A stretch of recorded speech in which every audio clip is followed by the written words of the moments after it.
이제 대검 김구를 연구하고 있고 그 과정에서 김구가 1947년 12월 2일에 하수인들을 파견해서 김구 이 장덕수를 암살을 했어요. 그건 뭐 빼도 박지 못하는 사실이에요. 그건 그 당시에 나온 신문들을 보면 다 알 수 있어요. 하지만 지금까지 세상 사람들은 전부 다 그걸 부정해 왔어요. 특히 학자들이 그랬죠.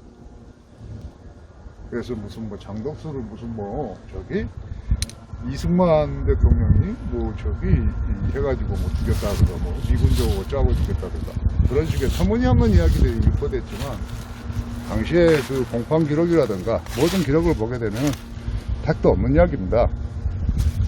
그 하수인들에게 총기와 자금을 제공하고 정보를 제공한 것은 전부 다 한독당 계열이에요. 오직했으면은 김구가 공판에 재판정에 섰겠습니까? 게임이 끝나는 거죠. 원할 여지가 없는 것인데.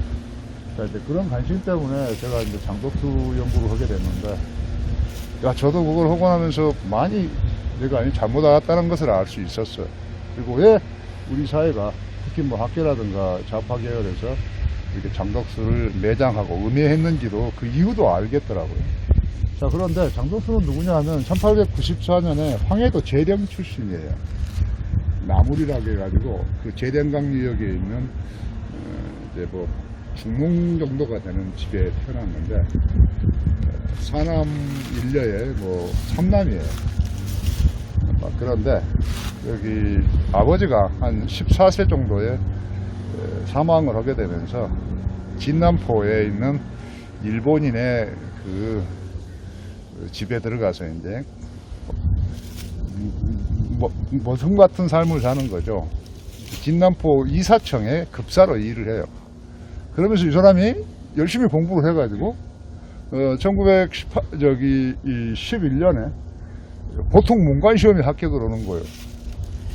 그러니까 저기 공무원이 될 수 있는 자격을 따는데 첫 번째 시험인데 거기에 합격을 해요. 18세. 그러니까 거기서 상당히 놀라운 일이었는데, 그러니까 그만큼 이제 뭐 고향에서는 더 이상 어떻게 생활이 불가능했기 때문에 이제 일본인의 뭐 따라서 진남포에 들어와서 이제 급사 생활을 해가면서 그 주경야동을 해서 그렇게 크게 자기의 어떤 그런 새로운 삶을 모색했던 거죠. 고등문관시험이요? 아니요, 고등이 아니라 보통 문관시험. 그러니까 일반 공무원 시험 같은 거지, 우리 그런 거. 고등 문관시험은 이거 차원이 다르니까 그 대학을 나와야 되거든. 법대를 나와야 되는 거. 야, 그래서 이 사람은 그래가지고 공무원으로 관리로 등용될 수 있었는데 그걸 그만두고 다시 일본으로 유학을 가는 거예요.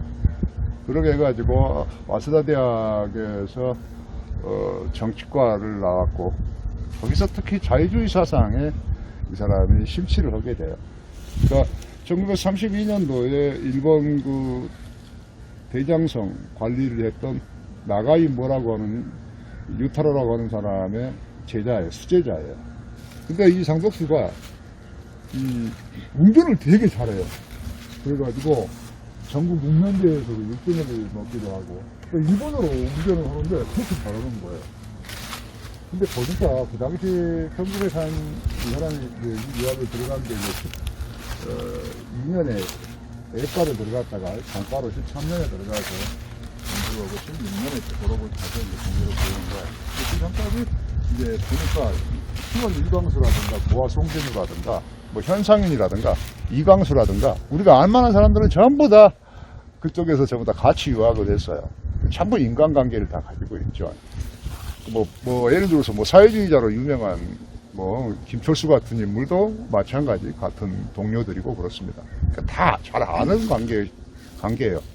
그러니까 예를 들어서 뭐 임정에 들어갔던 뭐 조소왕도 그렇고 신익희도 그렇고 전부 다 같이 그렇게 죽고 배고픈 유학 생활을 했던 그런 사람들이죠.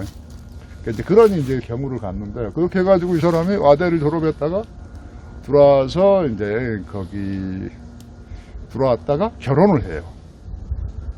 그 사람들이 장덕수의 그 결혼에 대해서 잘 모르는데 이 사람이 대학까지 그 와세다 대학이라고 하면 그 당시로서는 상당한 진짜 국내에서는 보기 드문 그런 예, 그 학력자이기도 하고 지식인인데 이 사람이 돌아가지고 그 자기 어머니가 소개해주는 시골 촌 여자하고 결혼을 하는 거예요. 그 사람들이 깜짝 놀라는 거예요, 이게. 뭐 자기 구글면 출신인 것 같은데 뭐 고등교육도 받지 못한 그런 이제 처자였는데 그래서 16년 가을에 뭐 해가지고 17년 초에 결혼을 해요. 그랬다가 결혼 생활을 이제 막 시작했는데 17년 가을에 이 사람이 상해로 뜨는 거예요. 왜? 지금까지 사람들은 그걸 왜 장덕수가 17년에 상해로 갔는지에 대해서 사람들은 여러 가지 억측만 있는데 유학을 가려고 했던 거예요. 미국 유학을. 미국 유학 했잖아요. 자, 나중에 합니다. 나중에? 그러니까 그걸 타전하려고 갔던 거죠. 예. 예, 그렇게 해가지고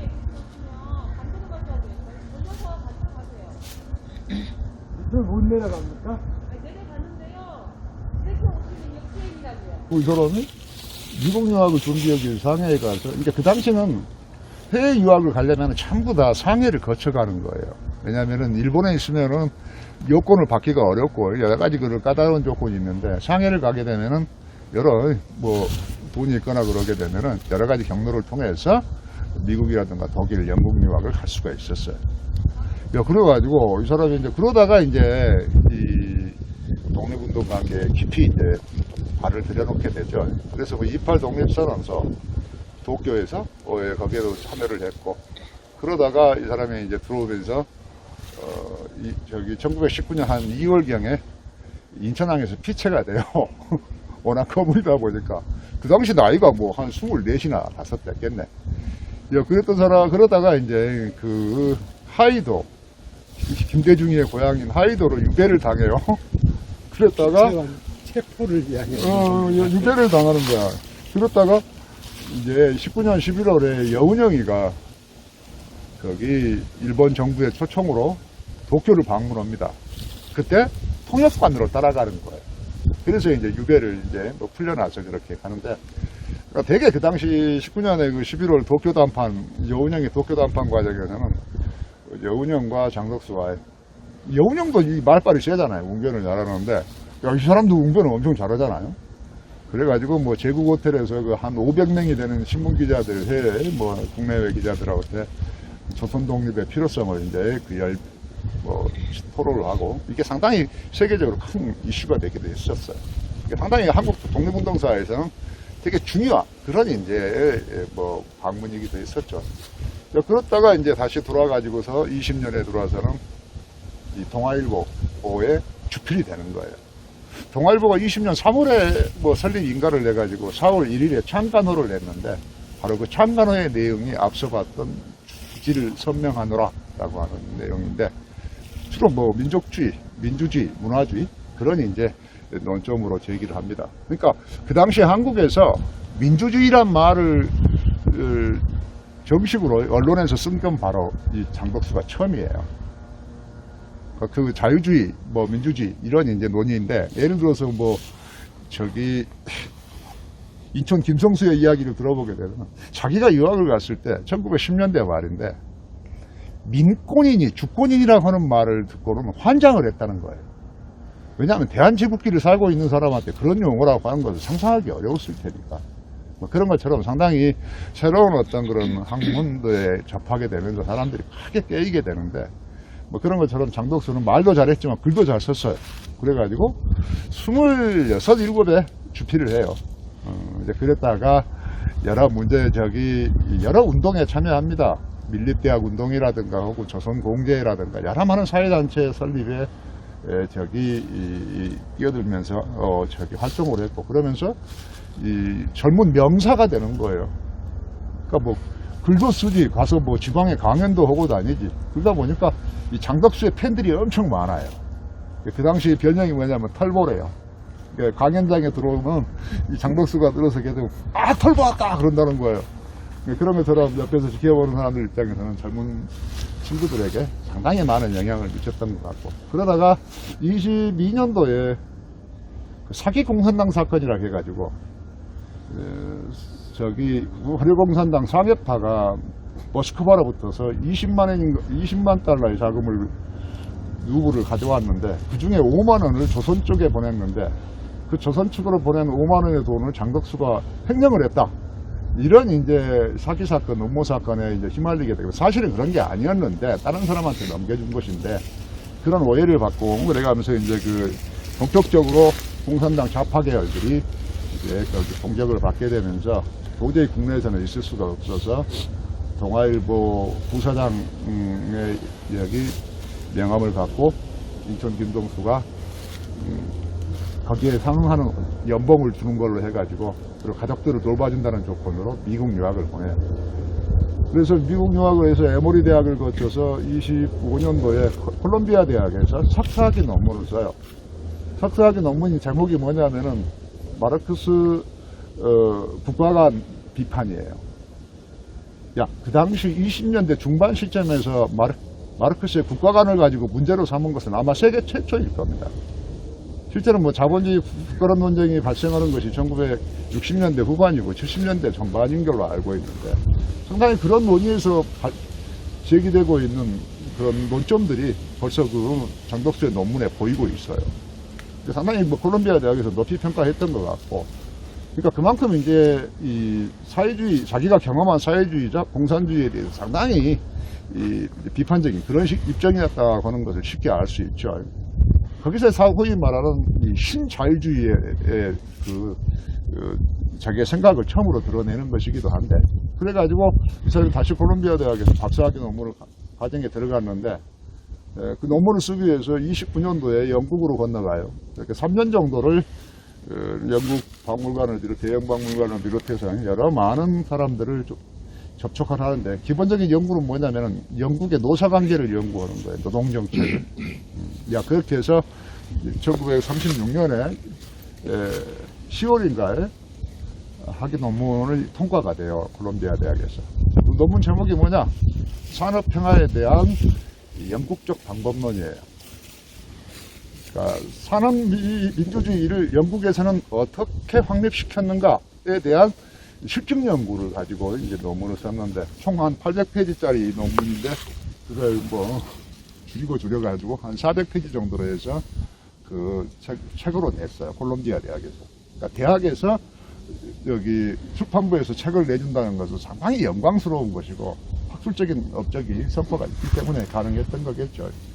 자, 그렇게 해서 이 사람이 들어와서 이제 그 37년부터 저기 보성전문학교 교수를 하고, 그렇게 하면서 특히 이제 친일 문제가 되고, 앞서 그러는데, 한국 사회에서는 장덕수하게 되면 친일파 그러는데, 주로 그 내용 논점이 되고 있는 것이 학도지원병 종용했다는 거예요.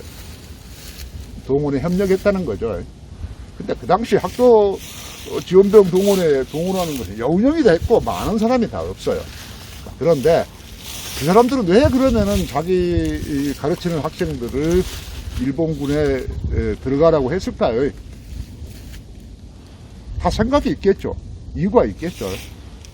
그런 문제는 내가 충성과 반역에서 밝힌 내용인데, 뭐, 여기서 구체적인 설명을 않지만, 그게 그렇게 간단하게 7일이니 아이니 하는 식으로 양단하기가 어려운 그런 문제가 있다고 하는 점을 말씀을 드리고, 그렇게 해서 이 사람이 1945년도 9월 15일에 한민당 설립을 주도하죠. 뭐 실무자로서 아직 젊으니까. 그렇게 해서 이 사람이 한민당의 정치부장으로 들어오게 됩니다. 그랬다가 1946년 뭐 10월경에는 애교부장이 돼요. 아니, 초기에 애교부장을 했다가 45년 9월에 애교부장이 했다가 46년 10월부터 정치부장이 돼요.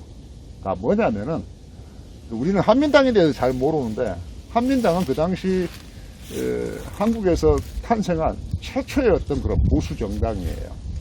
거기에는 뭐 해외에서 유학을 한, 뭐 일본에서도 저기 했던 우수한 인재들이 전부 거기 모여 있는 게 한민당입니다. 총 한 18개 정도의 부서가 있고, 그 부서에서 여러 많은 정보들을, 국내의 정보를 취합을 해서 분석을 하고, 그걸 통해서 당의 정강정책과 노선을 결정하는데, 거기서 그 모든 것을 전부 다 주물럭거리는 사람이 누구냐? 장덕수인 거예요. 그러니까 이 사람이 하는 이야기를 보게 되면 박근혜 이분이 하는 회고록을 보고 있는 그 정치부장을 하기 시작하면서 제대로 결혼 생활을 해본 적이 없다는 거예요. 낮에는 가서 뭐 군정청을 만나고 뭐 김부를 만나고 이승만을 만나고 밤에 들어오면은 미국의 뭐 상하 의원이라든가 국무성이라든가 뭐 대통령 후보자라든가 혹은 뭐 등등에다가 전문을 보내는 거예요. 보고서를 작성하는 거예요. 그래서 한국의 상황이 이렇고 이렇다. 근데 자기의 의견들을 제안하는데 그게 이제 누구 이름으로 넘어가느냐? 인천 김성수의 이름으로 이게 제출되는 거예요. 그러니까 그런 식으로 우리가 아는 한민족의 미소공이라든가 혹은 좌우 합작이라든가 혹은 이 한족당과의 합작 문제라든가 그 모든 문제에서 이 장덕수의 손을 거치지 않은 사람이 없었어요. 근데 필연적으로 그 과정은 요즘 내가 최근에 이제 알게 된 것은 이승만이가 이야기하는 그 남한 단정론 있잖아요. 그게 우리는 이승만의 독창적인 사고인 줄 알잖아요. 내가 볼 땐 택도 없는 이야기더라.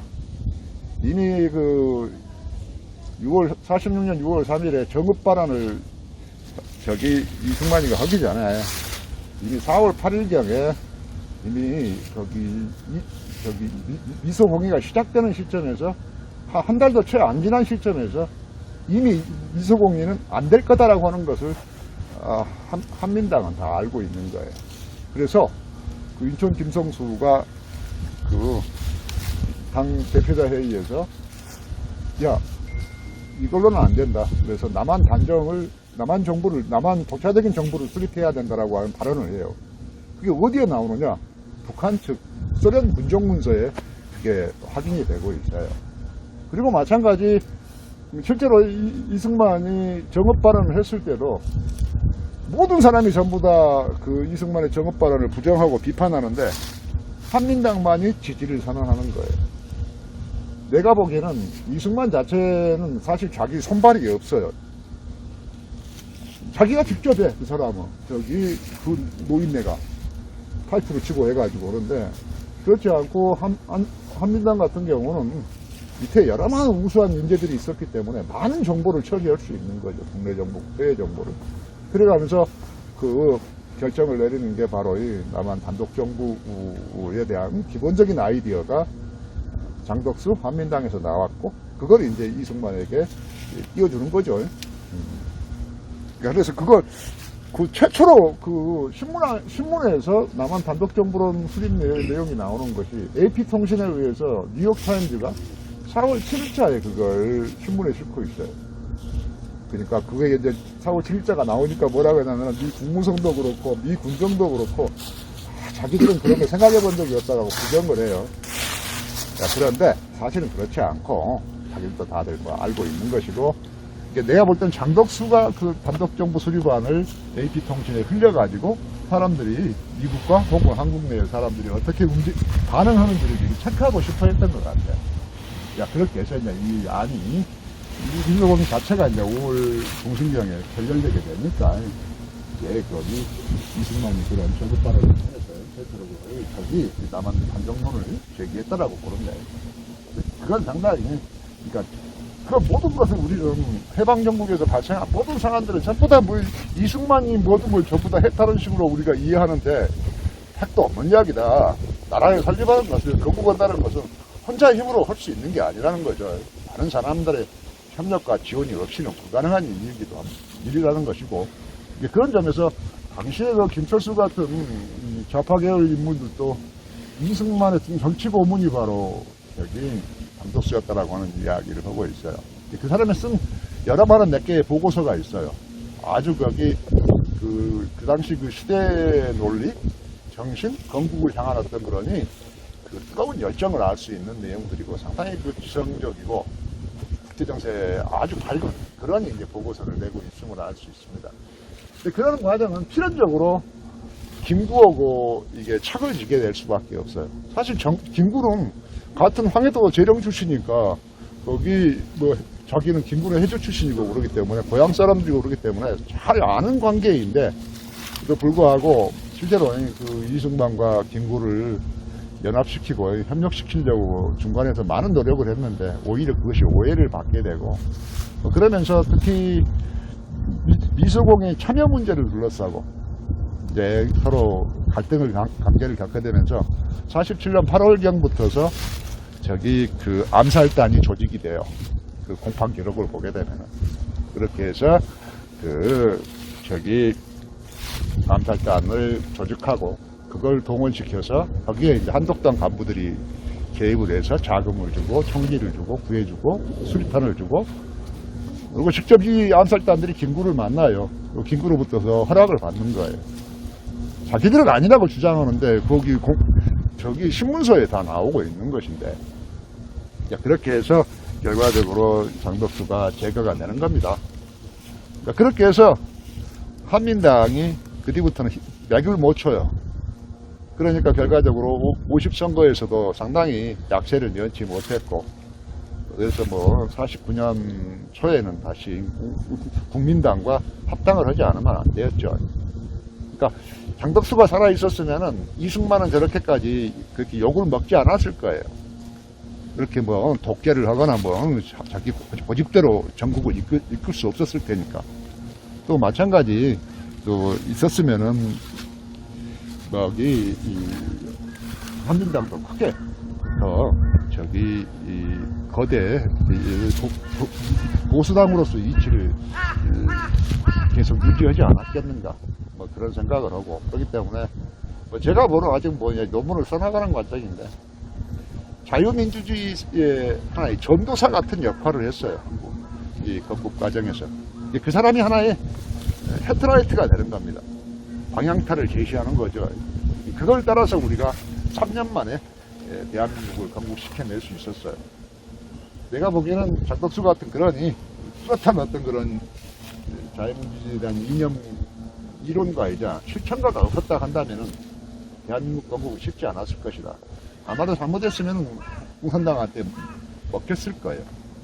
가장 큰 장덕수의 큰 성과는 일소공의를 분쇄시키는 거예요.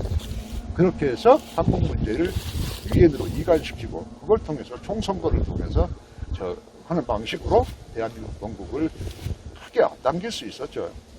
그런 점에서 보여주는 어떤 그런 국회 정치에 대한 해박한 지식과, 그리고 어떤 자유민주주의에 대한 강한 신념, 실제로 그걸 신념으로서 끝나는 게 아니라 실제로 현실 정치에 적용을 시켜서 현실을 바꿔나가고 끌고 나가는 그런 어떤 리더십에 대해서 저도 정말 감동을 했습니다.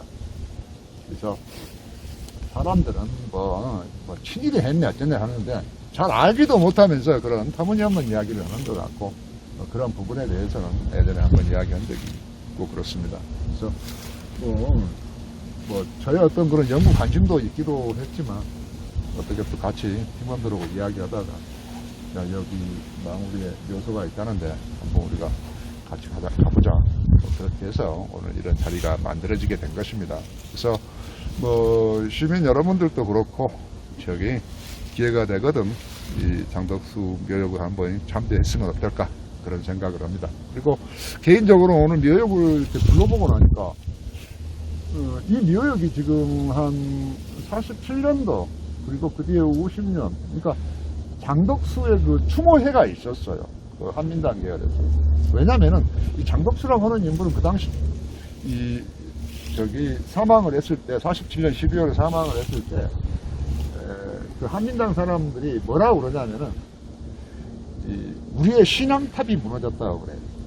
그러니까 그만큼 장덕수의 어떤 역량에 한민당이 의지를 해왔고, 당을 결속시키고 끌고 나가는데 상당히 중요한 역할을 했는데, 그 핵심 축이 이제 무너지게 되니까 그런 표현이 있었다고 생각을 하는데, 그래서 장덕수가 죽고 나니까 그 삼남 이녀,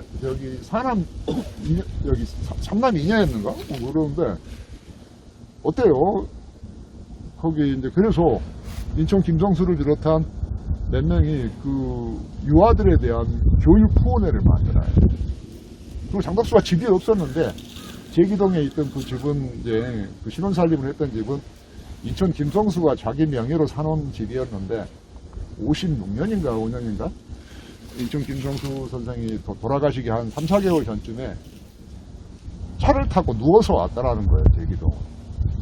그래가지고 애들을 돌아보고 집을 명의를 박은혜 거기 큰아들 이름으로 넘겨줬다고, 등기를 이전시켰다고 그래요.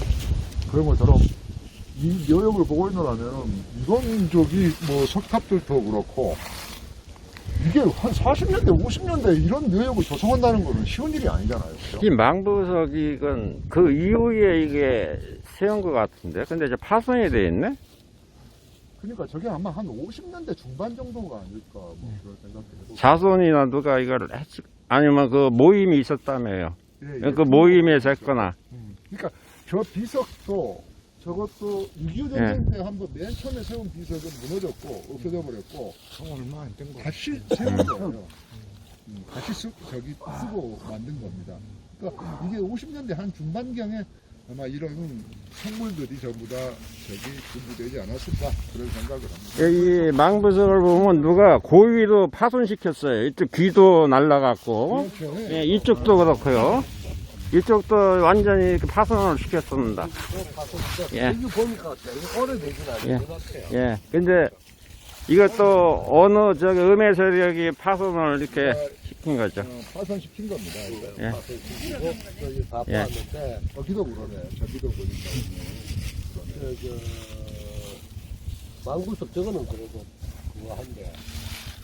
이거도 좀, 여기도 한데 여기도 뺀질 해놨네. 예. 이거는 썼던, 계속 이렇게 순환을 겪고 있습니다. 이거 어디서, 이거 할까, 이거 잡아. 아파서 예. 목을 따라 트인 것 같아.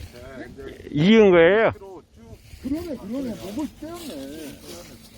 야, 이놈들 봐라.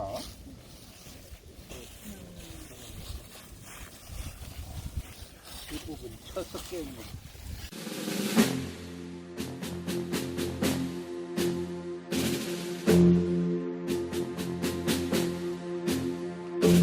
한반도 위에 자리 잡아 수천 년이 온 우리 민족 피와 땀으로 태극기 휘날리는 우리나라 가난과 무지를 이겨내고 번영을 이뤄낸 우리 민족 자유와 평화를 지키고 건설한 우리나라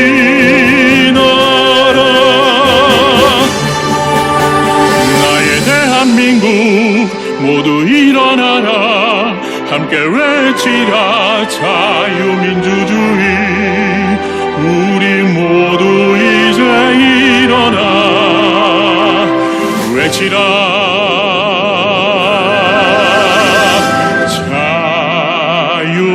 대한민국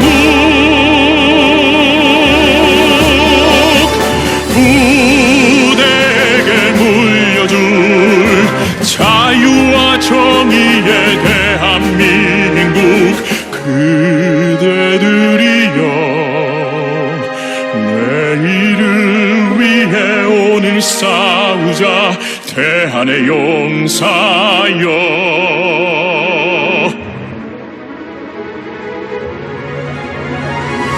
한반도 위에 자리 잡아 수천 년이 온 우리 민족 피와 땀으로 태극기 휘날리는 우리나라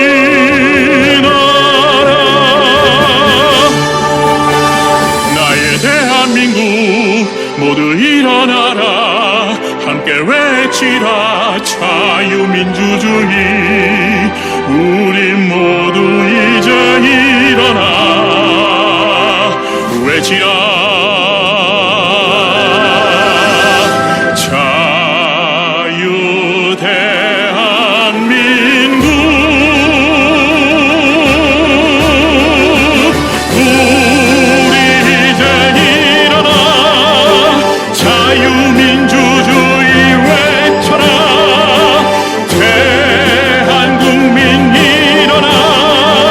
지키자 자유대